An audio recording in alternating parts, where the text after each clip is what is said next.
The Meditations of Marcus Aurelius, translated by Gregory Hays, Book 7. 1. Evil, the same old thing.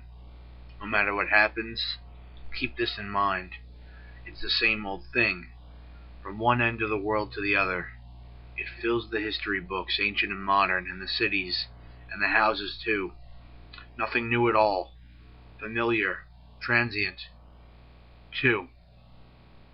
You cannot quench understanding unless you put out the insights that compose it, but you can rekindle those at will, like glowing coals. I can control my thoughts as necessary. Then how can I be troubled? What is outside my mind means nothing to it. Absorb that lesson and your feet stand firm. You can return to life. Look at the things you did before, and life returns. 3. Pointless bustling of processions, opera arias, herds of sheep and cattle, military exercises, a bone flung to pet poodles, a little fish in the fish tank, the miserable servitude of ants, scampering of frightened mice, puppets jerked on strings. Surrounded as we are by all of this, we need to practice acceptance, without disdain, but remembering that our own worth is measured by what we devote our energy to. 4. Focus on what is said when you speak, and on what results from each action. Know what the one aims at, and what the other means. 5. Is my intellect up to this? If so, then I'll put it to work, like a tool provided by nature. And if it isn't, then I'll turn the job over to someone who can do better, unless I have no choice. Or I do the best I can with it, and collaborate with whoever can make use of it, to do what the community needs done, because whatever I do, alone or with others, can aim at one thing only, what squares with those requirements. 6. So many who were remembered already forgotten, and those who remembered them long gone. 7. Don't be ashamed to need help. Like a soldier storming a wall, you have a mission to accomplish. And if you've been wounded, and you need a comrade to pull you up, so what? 8. Forget the future. When and if it comes, you'll have the same resources to draw on, the same logos. 9. Everything is interwoven, and the web is holy. None of its parts are unconnected. They are composed harmoniously, and together they compose the world. One world made up of all things, one divinity present in them all, one substance and one law, the logos that all rational beings share, and one truth. If this is indeed the culmination of one process, beings who share the same birth, the same logos. 10. All substance is soon absorbed into nature. All that animates it soon restored to the logos. All trace of them both soon covered over by time. 11. To a being with logos, an unnatural action is one that conflicts with the logos. 12. Straight, not straightened. 13. What is rational in different beings is related, like the individual limbs of a single being, and meant to function as a unit. This will be clearer to you if you remind yourself, I am a single limb, a melos, of a larger body, a rational one. Or you could say a part, meros, only a letter's difference. But then, you're not really embracing other people. Helping them isn't yet its own reward. You're still seeing it as only the right thing to do. You don't realize yet who you're really helping. 14. Let it happen if it wants, to whatever it can happen to. And what's affected can complain about it if it wants. It doesn't hurt me unless I interpret its happenings as harmful to me. I can choose not to. 15. No matter what anyone says or does, my task is to be good, like gold or emerald or purple repeating to itself. No matter what anyone says or does, my task is to be emerald, my color undiminished. 16. The mind doesn't get in its own way. It doesn't frighten itself into desires. If other things can scare or hurt it, let them. It won't go down the road on the basis of its own perceptions. Let the body avoid discomfort if it can, and if it feels it, say so. But the soul is what feels fear and pain, and what conceives of them in the first place, and it suffers nothing, because it will never conclude that it has. The mind in itself has no needs, except for those it creates, itself. Is undisturbed, except for its own disturbances. Knows no obstructions, except those from within. 17. Well-being is good luck or good character. 17a. But what are you doing here, perceptions? Get back to where you came from, and good riddance. I don't need you. Yes, I know. It was only force of habit that brought you. No, I'm not angry with you. Just go away. 18. Frightened of change? But what can exist without it? What's closer to nature's heart? Can you take a hot bath and leave the firewood as it was? Eat food without transforming it? Can any vital process take place without something being changed? Can't you see? It's just the same with you, and just as vital to nature. 19. Carried through existence as through rushing rapids. All bodies, which are sprung from nature and cooperate with it, as our limbs do with each other. Time has swallowed a Chrysippus, a Socrates, and an Epictetus many times over. For Epictetus, read any person and anything. 20. My only fear is doing something contrary to human nature, the wrong thing, the wrong way, or at the wrong time. 21. Close to forgetting it all, close to being forgotten. 22. To feel affection for people, even when they make mistakes, is uniquely human. You can do it if you simply recognize that they're human too, that they act out of ignorance, against their will, and that you'll both be dead before long. And above all, that they haven't really hurt you. They haven't diminished your ability to choose. 23. Nature takes substance and makes it a horse, like a sculptor with wax, and then melts it down and uses the material for a tree, then for a person, then for something else, each existing only briefly. It does the container no harm to be put together, and none to be taken apart. 24. Anger in the face is unnatural, or in the end is put out for good, so that it can't be rekindled. Try to conclude its unnaturalness from that. If even the consciousness of acting badly has gone, why go on living? 25. Before long, nature, which controls it all, will alter everything you see and use it as a material for something else, over and over again. So that world is continually renewed. 26. When people injure you, ask yourself what good or harm they thought would come of it. If you understand that, you'll feel sympathy rather than outrage or anger. Your sense of good and evil may be the same as theirs, or near it, in which case you have to excuse them. Or your sense of good and evil may differ from theirs, in which case they're misguided and deserve your compassion. Is that so hard? 27.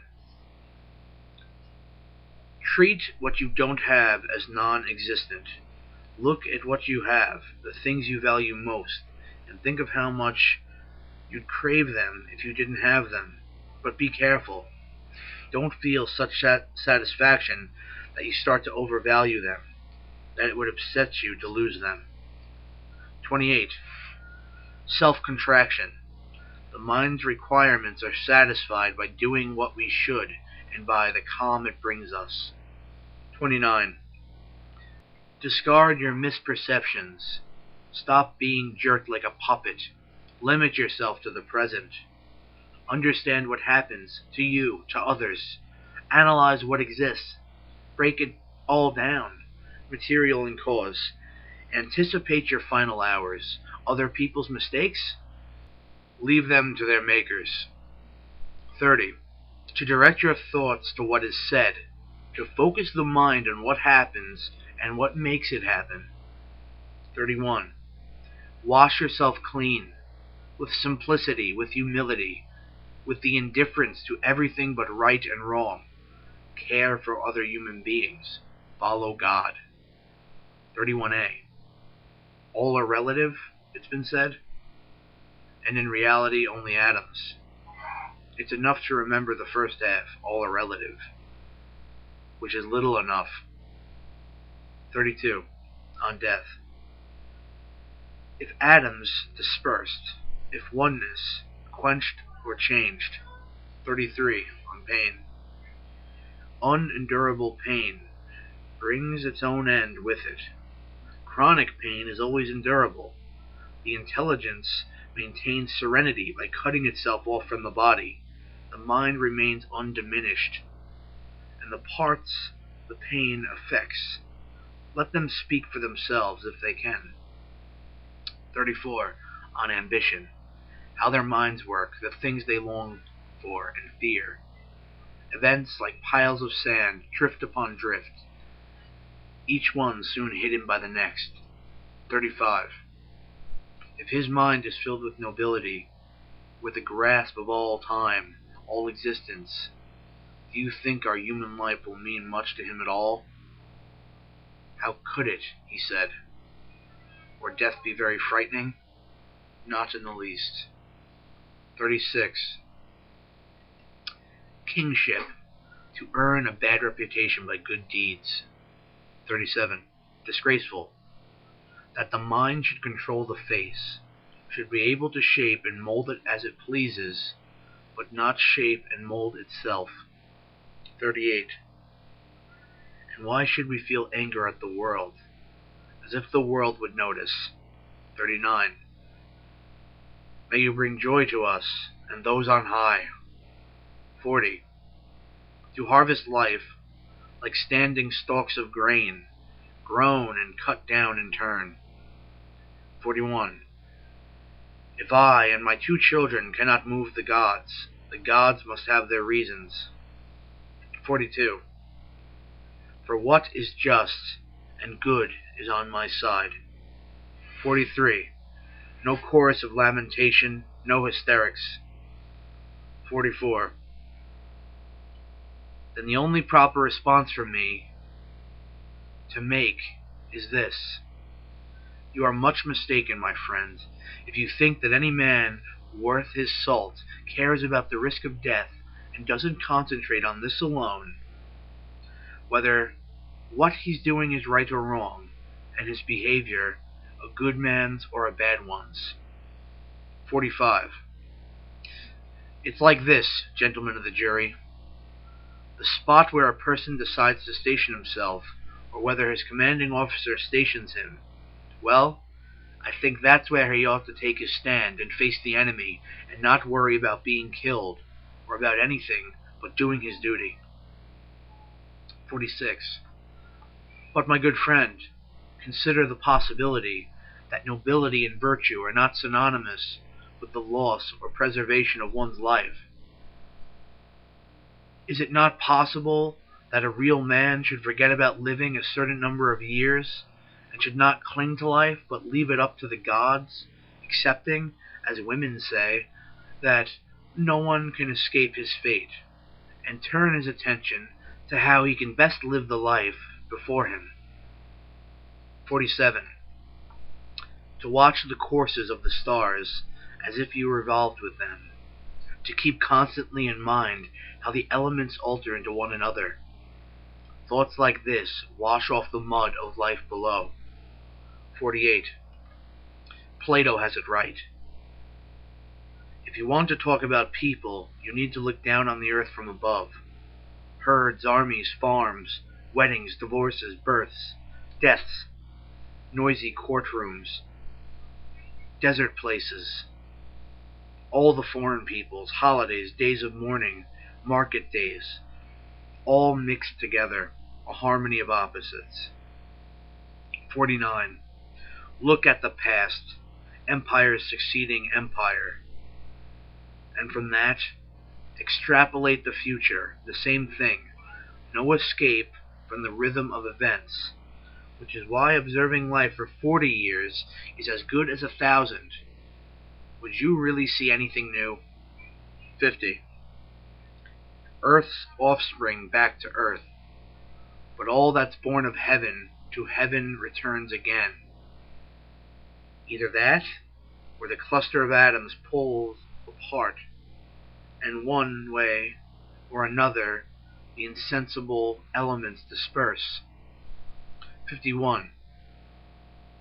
With food and drink and magic spells, seeking some novel way to frustrate death.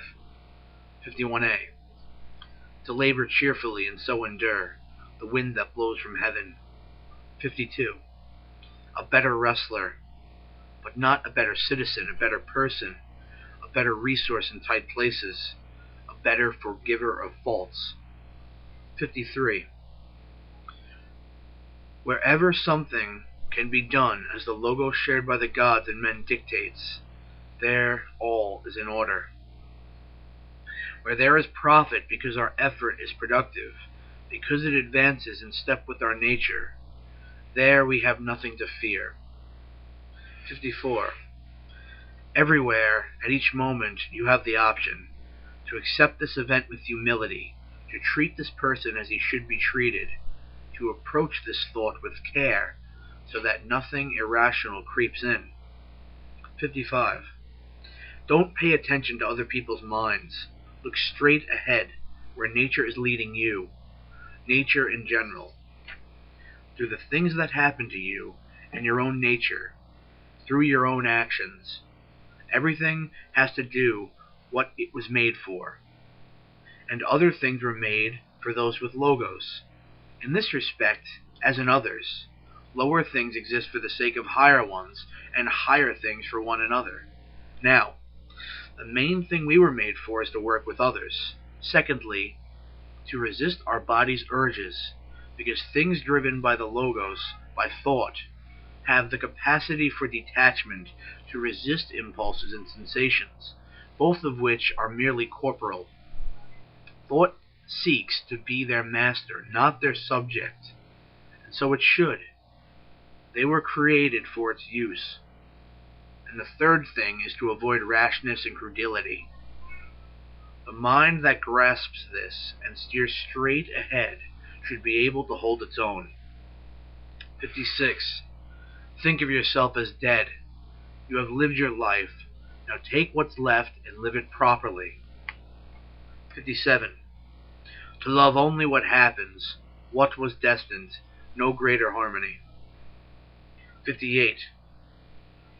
In all that happens, keep before your eyes those who experienced it before you and felt shock and outrage and resentment at it. And now where are they? Nowhere. Is that what you want to be like? Instead of avoiding all these distracting assaults, leaving the alarms and flight to others, and concentrating on what you can do with it all, because you can use it. Treat it as a raw material. Just pay attention and resolve to live up to your own expectations in everything. And when faced with a choice, remember, our business is with the things that really matter. 59. Dig deep. The water, goodness, is down there. And as long as you keep digging, it will keep bubbling up.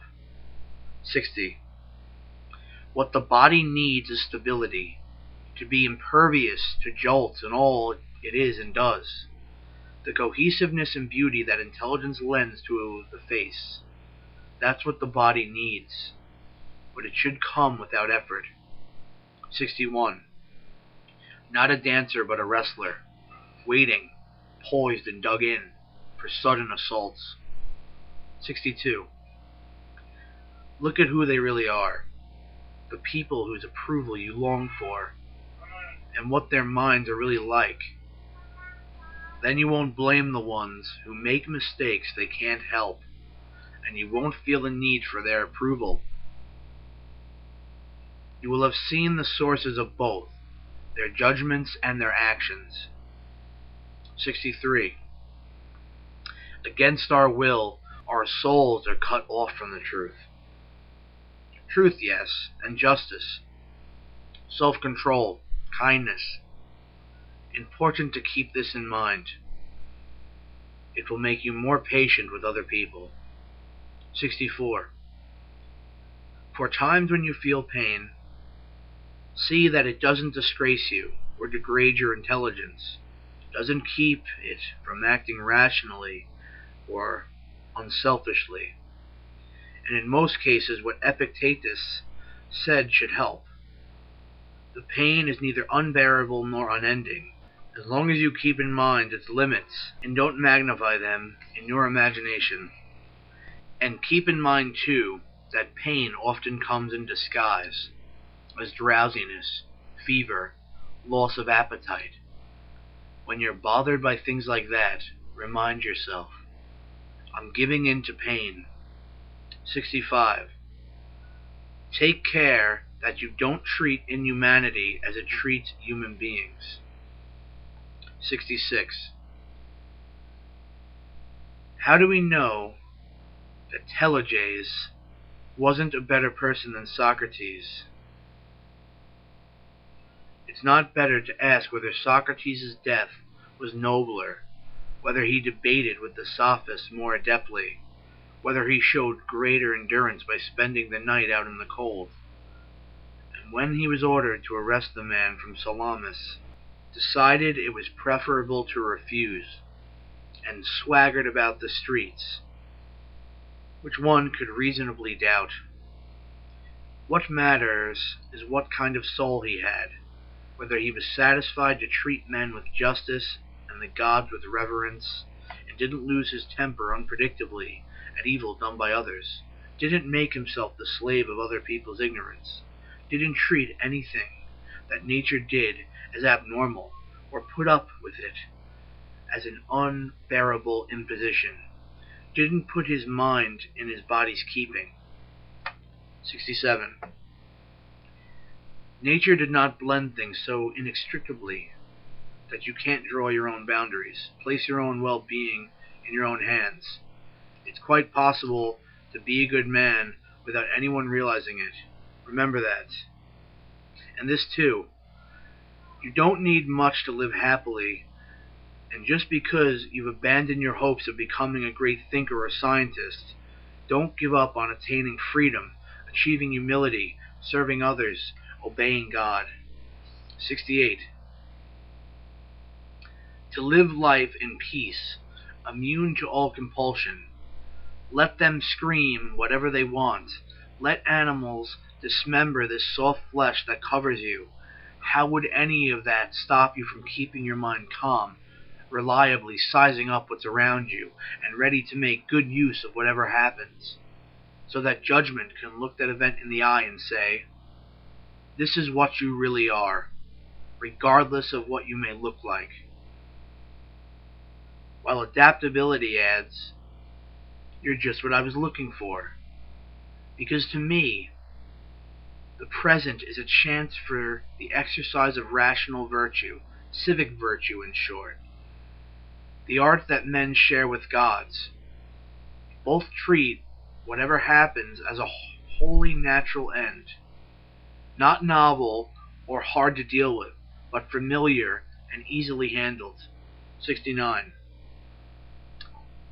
Perfection of character, to live your last day, every day, without frenzy or sloth or pretense.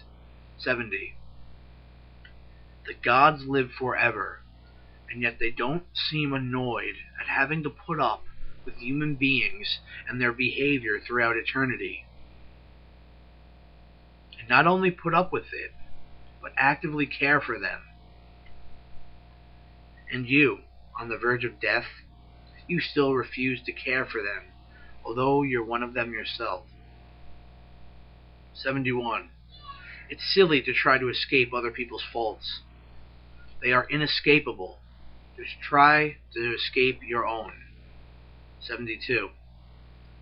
Whenever the force that makes us rational and social encounters something that is neither, and it can reasonably regard it as inferior. 73. You've given aid and they've received it, and yet, like an idiot, you keep holding out for more, to be credited with a good deed, to be repaid in kind. Why? 74. No one objects to what is useful to him. To be of use to others is natural. Then don't object to what is useful to you, being of use. 75. Nature willed the creation of the world. Either all that exists follows logically, or even those things to which the world's intelligence most directs its will are completely random. A source of serenity in more situations than one.